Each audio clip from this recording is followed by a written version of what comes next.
The procedure for reassembly is basically the reverse of that for disassembly.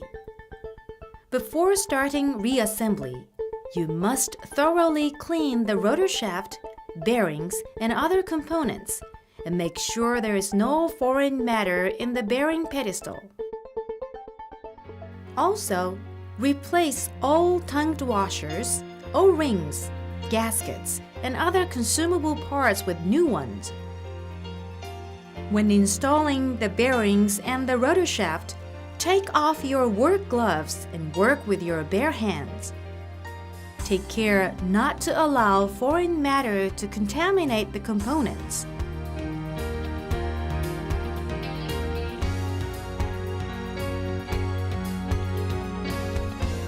For reassembly, follow the disassembly steps in reverse. Install the compressor side journal bearing to the bearing pedestal.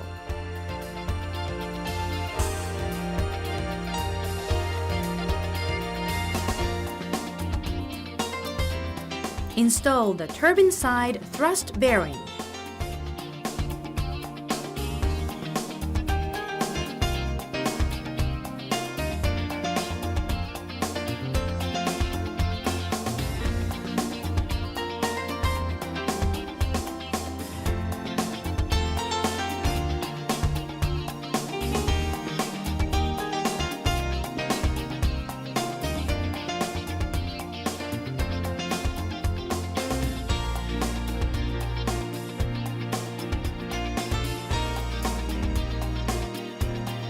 After installing the nozzle, install the turbine side journal bearing to the bearing pedestal.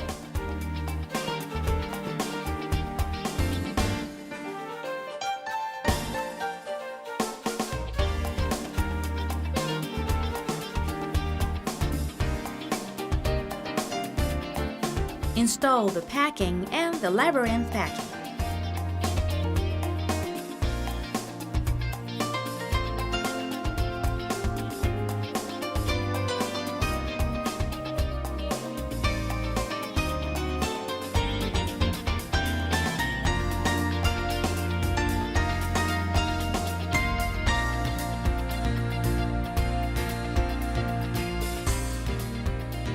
Clean the rotor shaft and apply lubricating oil to the shaft sufficiently.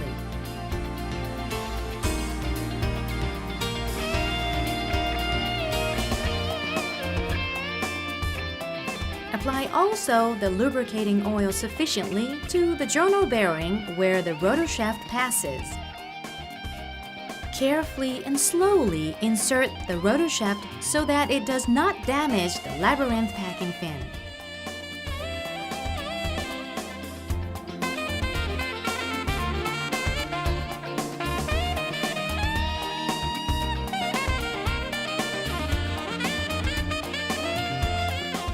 Coat the turbine side thrust bearing and the thrust collar with lubricating oil.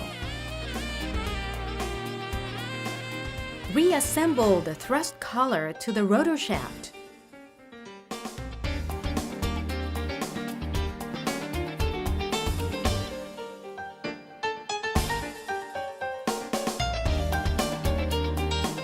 Attach the support to the bearing pedestal with the compressor side thrust bearing attached.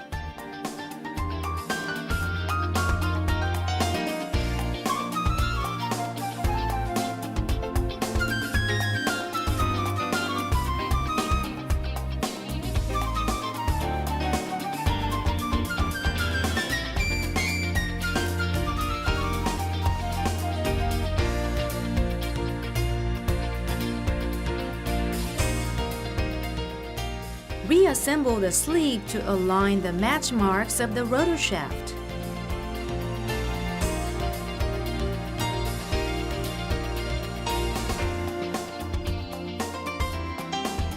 Reassemble the compressor side oil thrower.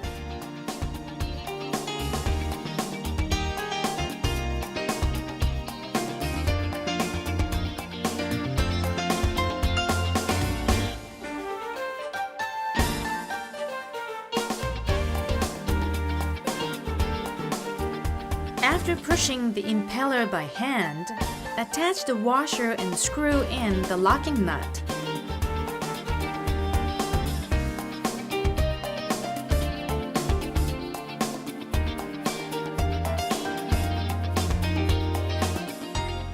Lightly turn the spanner by hand and determine the place where the locking nut stops turning as the zero position of tightening. Put the temporary match mark of the locking nut using the match marks of the impeller and washer as a reference. Tighten the locking nut with a spanner to the match marks of the impeller and washer.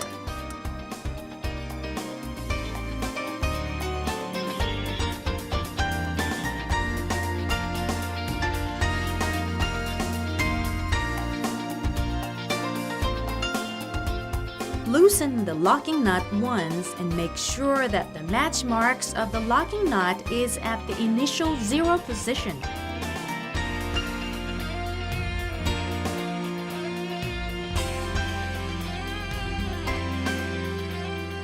After confirming that the match marks align, tighten with the spanner to the right position.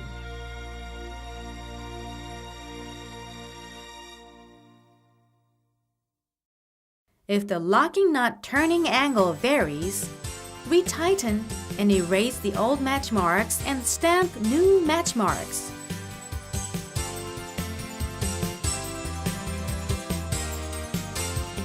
Measure the distance from the end of the nut to the shaft end with a caliper or a depth gauge. Compare with the values obtained before overhaul and confirm that it has been fastened securely. Lightly turn the rotor shaft in reverse direction of the operation. Confirm that it rotates smoothly and there is no contacting noise.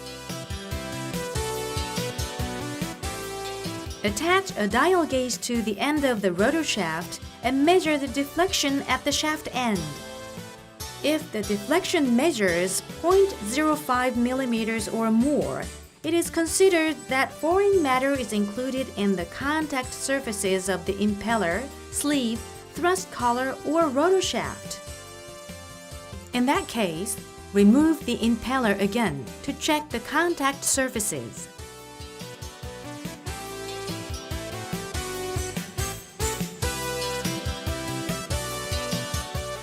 Now, measure the thrust clearance.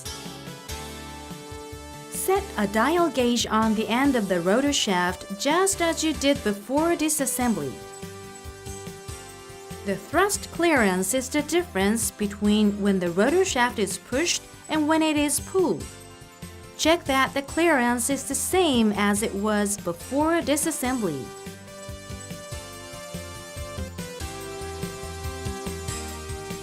Attach the bearing pedestal with the rotor to the gas inlet casing.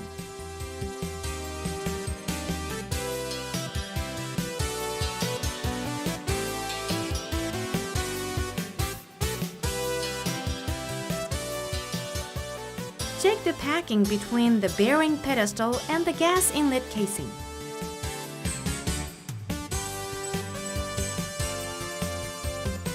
Carefully assemble the scroll and the air inlet casing to the bearing pedestal so that they do not come in contact with the impeller.